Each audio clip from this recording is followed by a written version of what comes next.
Today we're breaking down the six-figure dividend portfolio and talking about Apple because Apple's running into issues with Huawei. Huawei. You know what I'm talking about. There's a lot of things going on, guys. That's why Tim Cook has been meeting with President Donald J. Trump, which I want to break down, so let's jump right into this.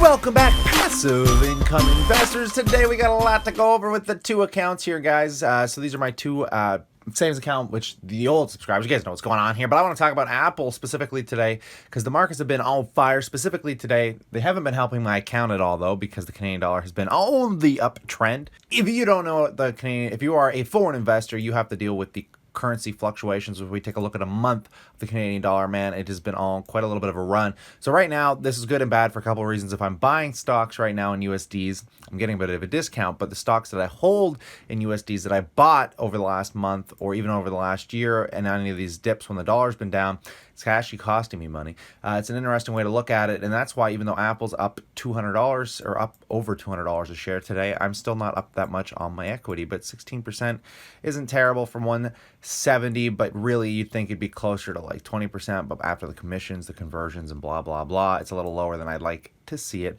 but that's why we can see Microsoft's doing pretty good. Now, Apple, what problems is Apple having? Why am I talking about Apple? Huawei, what is going on with that? Well, if you look, Trump signed a ban on Huawei. They're doing a lot of fishy, weird, in and out things. I've talked about this in the past, but now it's becoming more prevalent than ever. And I really suggest that you take some time to watch this video on valuetainment. I'll give you a quick taste of it, but he literally breaks down why Huawei and like China is becoming like one of these huge competitors, why they want to own a lot of the global market with products, phones. Just watch a quick peek of this. It's kind of a nice little, let me crank that to volume. The question is, why is President Donald Trump signing an executive order calling Huawei a threat to national security? Why? What's so big deal about them? Why is the director of NSA, FBI, CIA saying, hey, American users, do not touch the device if it's Huawei. Don't even get close to it. Why are so many people around the world from the intelligence community worried about Huawei? What is it? Is there something you and I don't know about? Is it the tariffs again? Is it a trade war? Is it maybe a cyber war? Maybe somebody's spying on you and I. What is it? We're going to get into that today. So Valuetainment does a great job at breaking this down. This is a 20-minute video, so for me to get into this and try and explain it to you in depth is going to be a joke because I'll probably just butcher the heck out of it. But Huawei or whatever has been in a lot of controversial situations. As you know, the guy's daughter, the CEO's daughter, is in jail here in Canada still. And there's just a lot of competition going on. This company is really weird, and they seem to follow somewhat corrupt guidelines for a company at their scale. And they're starting to realize the control they have. You should really watch this video, though, if you want to just educate yourself on why Tim Cook has actually been meeting with President Donald Trump, and they have been immensely talking about things like 5G, which he gets into in this video as well, which the U.S. and actually Canada is falling behind on 5G. China and are doing crazy amounts with 5G, and they're really progressing of it. And I know the U.S. doesn't want to use, obviously, Huawei or any of those other Chinese competitors to put in 5G here. They want to dominate and create. You got to watch this video. That's all I got to say, because if you want to know how much the internet makes money and like adds to the GDP, it's like in the hundreds of billions. When like, what is it, like 4G came out or 3G? Like what? Please just take your time. When you get a sec tonight, maybe watch this video. It'll change your life. But back to the portfolio here. I'm going to stop rambling on. When the Canadian dollar goes up, the only good thing, like I said, is it gives my Canadian assets more value. So that'll give CM more value, BNS, and all those whatever companies. GEO has been on fire lately, and not the good kind of fire. And I want to point this out because somebody came in that wants to stop. They want to kind of get rid of some of the regulations that have to do with private prisons. Private prisons right now, guys, are being shot at by political uprunners because they don't want people like me to be able to profit off basically people going to jail.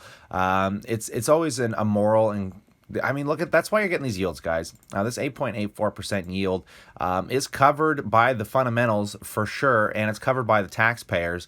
But the people that look at this think it's a joke, and they don't like it. That's why the stock, I think, is suppressed a bit more today. But I still love this company.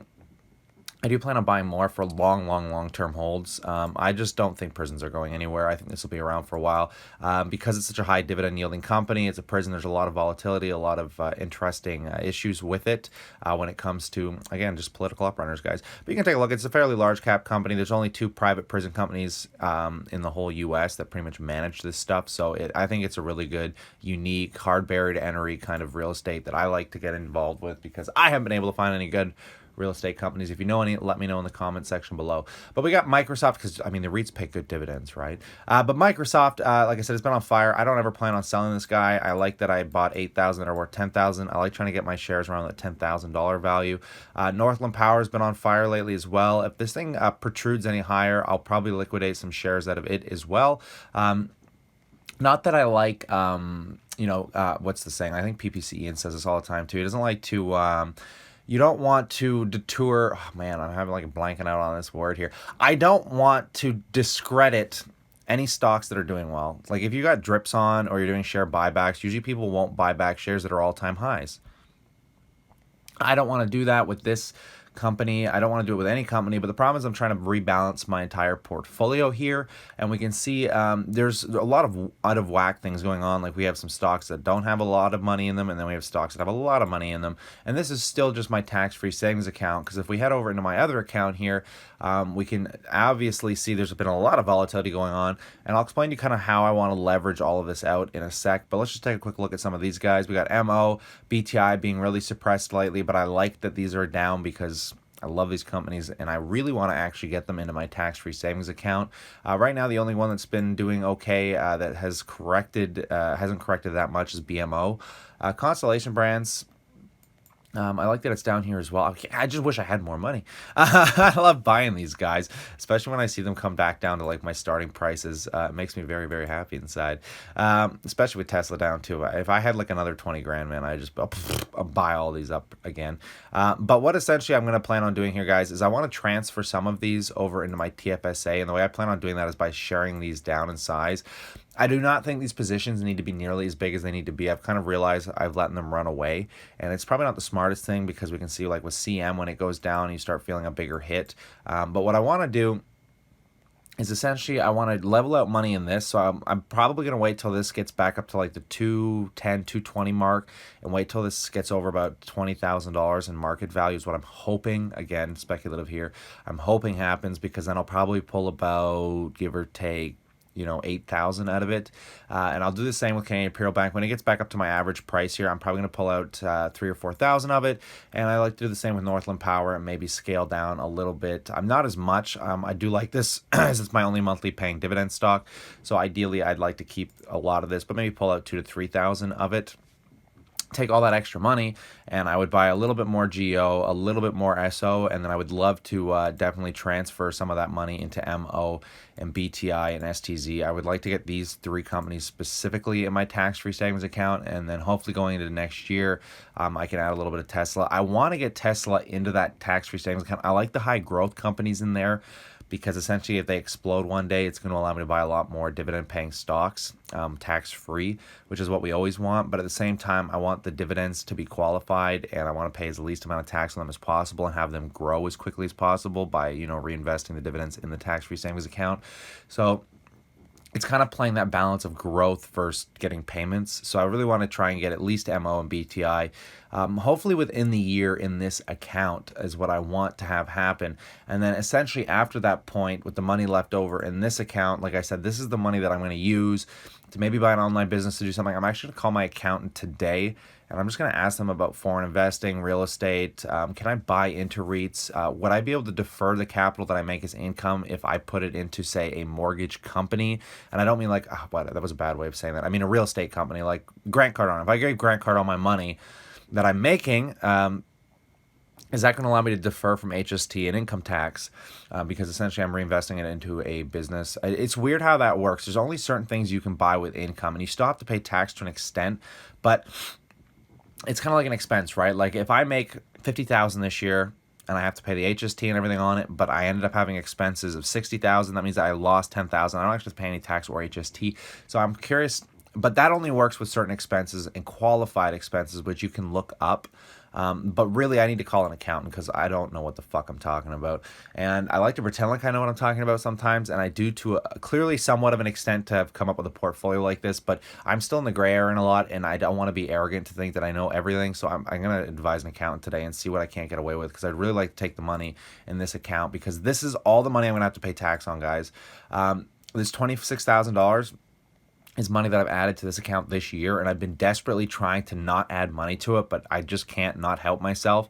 And I keep ending up in the situation where I know the government's going to want to take a huge chunk of this, because this does not include the income that I'm currently spending elsewhere, like on my business, on my shows, or anything else that I'm doing.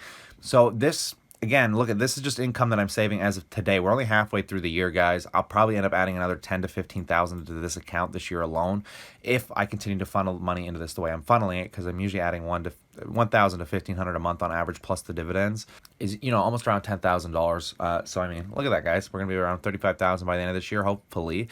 And I don't want to pay tax on that, because the government's gonna probably rip another 10,000 that away from me, and I'll end up back around the number I'm at right now. But if I take all of this money and I try and conclude it into another business that's cash flowing, then I get to keep all of the money. I get to extrude my cash flows and increase them, and the government doesn't get a dime of it. That's what I want to see happen.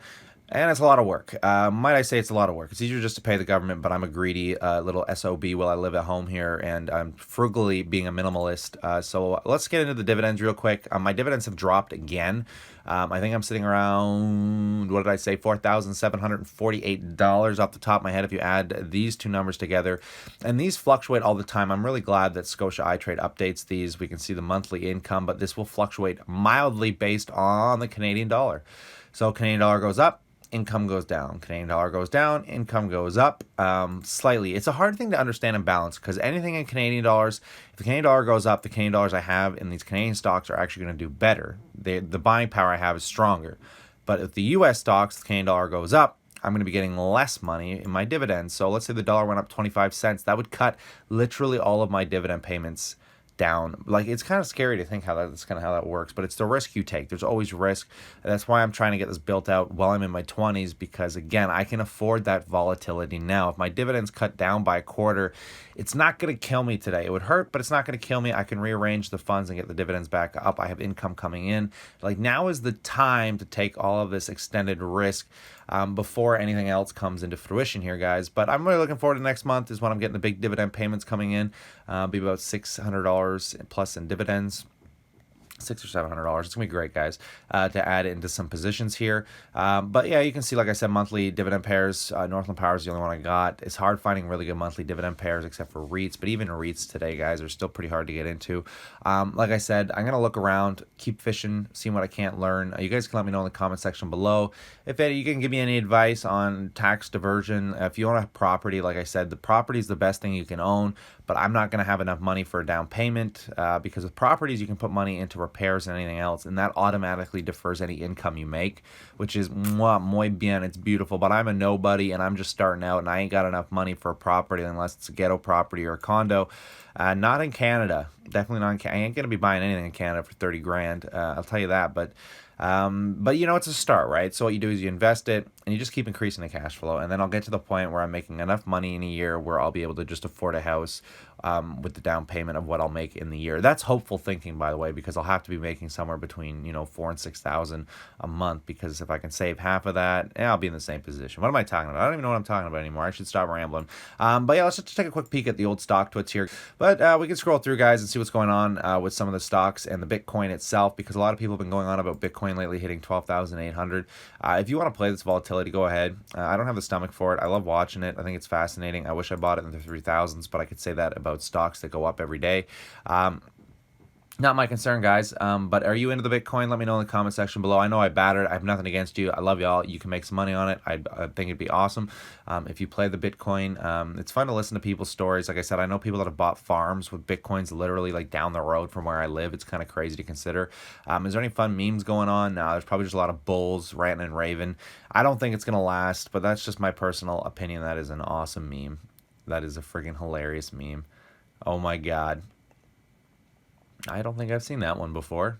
Oh, that's news to me. But anyways, you guys can let me know what you think about Bitcoin in the comment section below. Do you think this rally is going to hold up? Do you think it's going to crash? I don't know, but I could have dumped every dime I had into Bitcoin at 3,000 and think about how big my portfolio would be today. That'd be what, 3, 6, 9, 10, that'd be almost a 4x return. I could be worth $500,000 today if I just bought Bitcoin.